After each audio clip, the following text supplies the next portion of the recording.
In this video, we're going over the new best settings to use here in Black Ops 6 after the Season 1 Reloaded update. Every single person is going to have to change their settings because all of the sensitivity values have been updated. So, with all that being said, let's get into it. Now, as you can see here, I play with an Xbox Elite controller on PC with one paddle on the back, the short paddle set up for jumping. These settings are going to work no matter what controller you're playing with, and also no matter what console or PC you are playing on. For my button layout, I run tactical. Tactical button layout is going to be amazing here in Black Ops 6, remapping your crouch as well as prone button.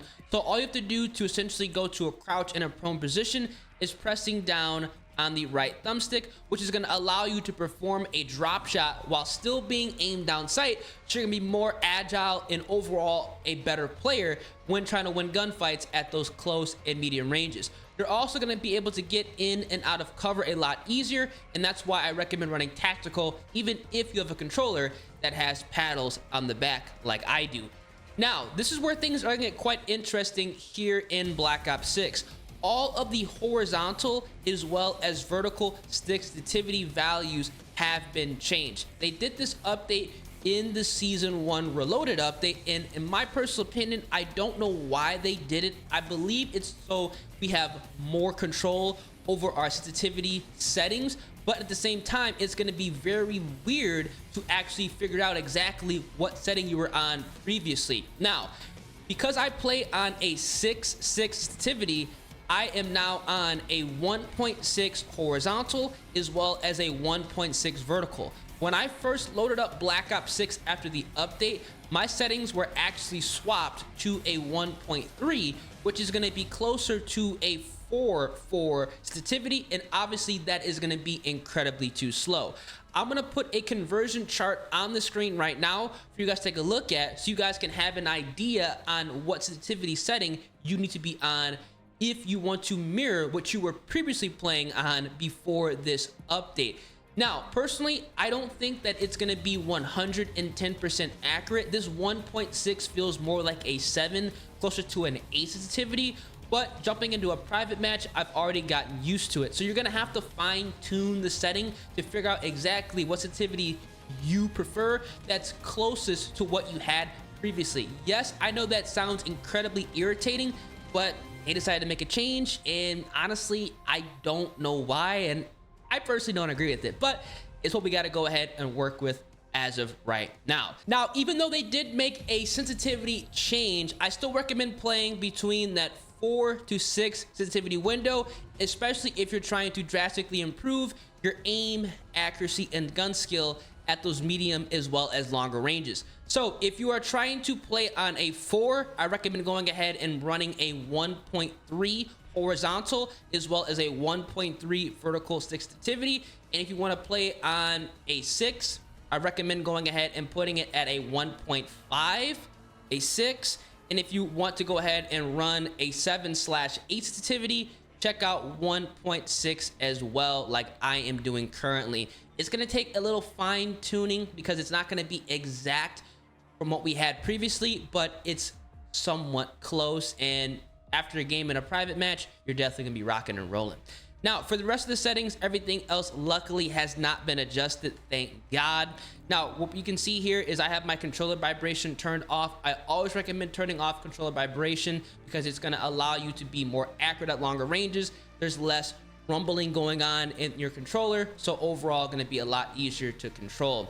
Now, for my dead zone settings, I'm going to go ahead and showcase these. These are what I run, and this is going to be specific, honestly, to your controller and your own controller health. Luckily, Xbox Elite controllers don't have too much stick drift. Now, under the aiming tab, what we're going to be looking at is the sensitivity multiplier. This is where things get quite interesting, and honestly, probably why they made the sensitivity change. As you guys can see, I've made adjustments under the ADS sensitivity multiplier as well as focus. I removed the one setting to now a 0.65 for both the sensitivity and focusing. This is going to be allowing you to have less stick play, so you're going to be a little bit more accurate at longer ranges. If you're running on a 6 sensitivity, now closer to like a 7/8, I recommend running a 0.65 for both of these. If you are trying to play on a slower sensitivity like a 4 or a 5, I now recommend just keeping it at 0.75. You never want to have it at just 1. You want to reduce the value so there are less stick play, so you're less likely to miss a shot at longer ranges. Definitely something that's interesting. Now, again, I believe this is why they made a sensitivity change here in Black Ops 6. Everything else here is gonna be pretty much the same. Advanced aiming settings, you guys can see.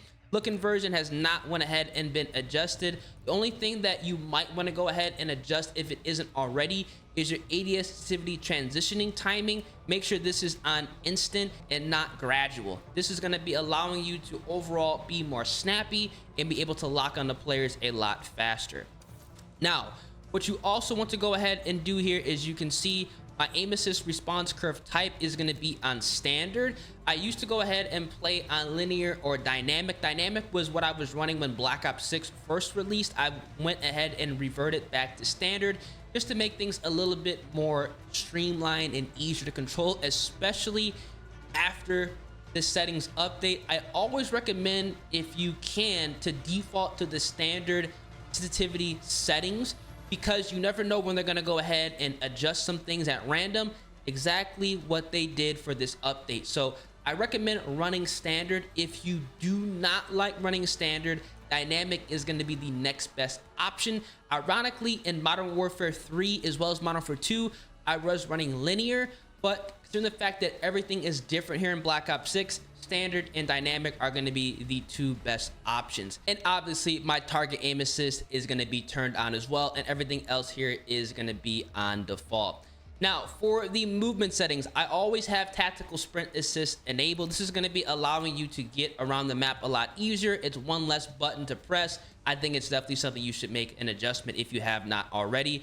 Your sprint assist delay, make sure this is actually set to 0, so there actually is no delay. If you don't do this, you're going to have a delay when you are trying to sprint out and get into a gunfight. You definitely do not want that to happen, especially now, because you may have to go ahead and fine-tune your sensitivity settings. And the last thing you want to have happen is actually trying to figure out why you're not able to ready your weapon after a sprint fast like you could before.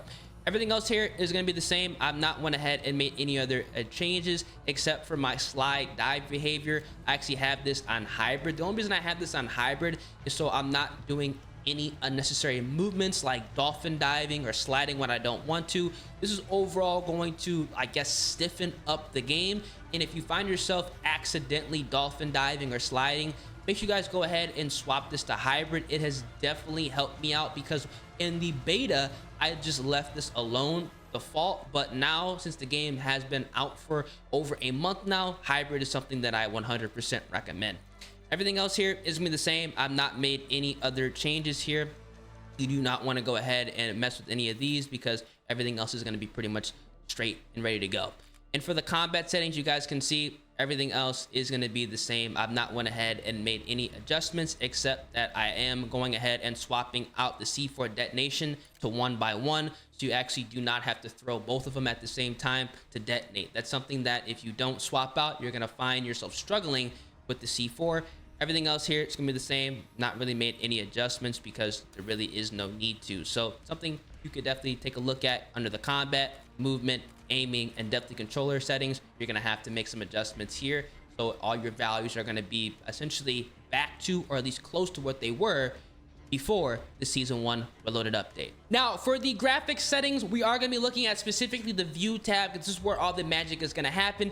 Luckily, they did not make any adjustments here within the update, and I'm still running on the 120 FOV with the ADS field of view set to effective. This is going to allow you to mirror your optic or your iron sight to whatever FOV you are running. I always recommend players to run between the 100 to 120 FOV range, so you not only get a bigger picture, but you can take advantage of affected ADS field of view, which is going to allow you to have less visual recoil, making long range combat a lot easier to handle and manage here in Black Ops 6, especially if you are running a higher recoil weapon like the ASVAL or maybe even the KSV.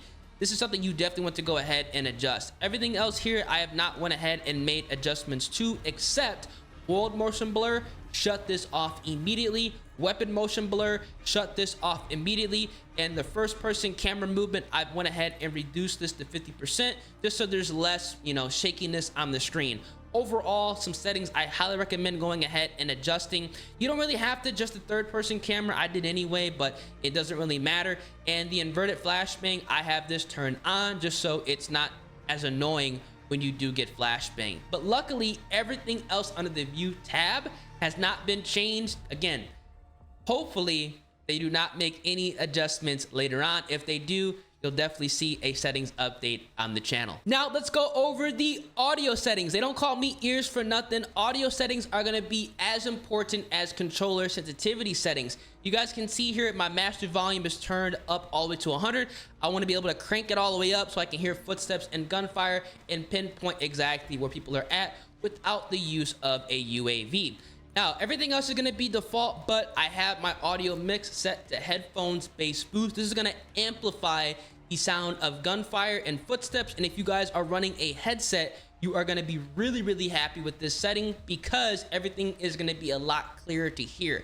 I use Astro A40 TRs. These are dinosaur grade headsets. I got them so long ago, but they are still amazing. They still work perfectly fine. And honestly, even if you've bought a headset like last 7 years like I did, this is still going to be a great setting, so you will be good to go, and I highly recommend running it. Again, everything else here is going to be the same. I've not made any additional changes, but for the voice chat, the only thing that I've actually went ahead and adjusted is I do have push to talk, which is going to be enabled because obviously when I'm making content, I don't want to annoy everybody in the lobby and risk getting comm banned, so that's why I have push to talk. Imagine if I was in a game commentating or just going ahead and going through like a playthrough while dropping a nuke or a high kill gameplay. Oh man, that'd be incredibly annoying. Definitely go ahead and make that adjustment. Now we'll go ahead and double back on this, my gameplay music volume. If you're ever wondering like why the music isn't as like blasting in my videos, it's because I'm running this at 30. This at 100 is too overbearing. It's way too loud. Yes, the soundtrack is good in this Call of Duty, but look, it's a little bit too much. 30 is going to be perfect. But these are going to be the audio settings that I'm running here in Season 1 Reloaded. And finally, let's go over the interface settings. Luckily, no changes were made under this category for the Season 1 update, which is a massive W. Nothing changed under global readability, but for gameplay HUD, the only thing that I've personally changed is my mini map shape, which is now going to be at square. And I recommend running round because square is going to be allowing you to get not only a bigger picture, but you're also going to be able to read and interpret the mini map a lot easier. When red dots appear, it's going to be easier to figure out where people are at and overall where people are going to be spawning at as well. If you want a video where I go over how to read and interpret the mini map to judge traffic flow and spawns, let me know down in the comment section. After this update, I'm definitely going to go ahead and get that done if you want to see that on the channel. But these are going to be the best settings to run here in Black Ops 6 after the Season 1 Reloaded update. Remember, if you are trying to run on a 6.6, now 7.8 sensitivity, run the 1.6 setting, and you're definitely going to have to go ahead and jump into private match to fine tune exactly what sensitivity you have to be at if you're not going to be running my settings that I previously have showcased on the channel. A little annoying, but at the same time, it's just what we got to go ahead and do now. So if you guys enjoy, feel free, drop a like on the vid, subscribe to the channel, turn on those post notifications. With all that being said, man, I'm gonna catch you guys in the next one. Deuces.